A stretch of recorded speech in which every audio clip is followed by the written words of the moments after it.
Hey everybody, welcome back to today's message. Today's message is really about direct mail to your customers and staying relevant. And why today? Because today I got another envelope from Parkland Direct and I'm going to hold them all up because they come every month.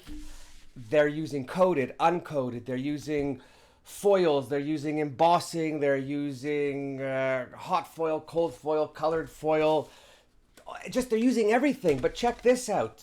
I have them. I'm keeping them. Why am I keeping them? Because it's so cool. They're consistent. They come all the time and I get great ideas from them. So really, when you all wonder about what you should be doing, you should be sending samples, ideas to your customers all the time. Look at this. Look how nice. And then I go on the website of theirs and I look, and guess what?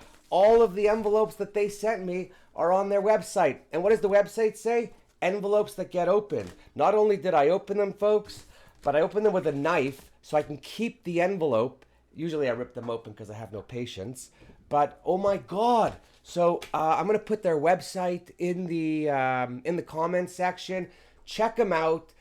If you want some ideas on what you should do, reach out to me. Love to talk to you about your marketing.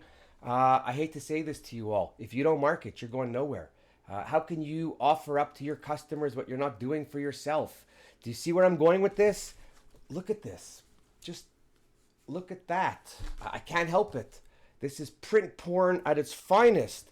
And you know what? I wake up in the morning and I go to my desk and I'm energized. Look at that. So fruity, so nice. So really, again, everybody, you must constantly be sending your customers information on who you are, what you do, and then reach out to them. But don't stop. Again, look at this.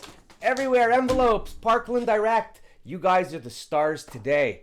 Anybody reach out to me. Otherwise, have a great day and keep printing.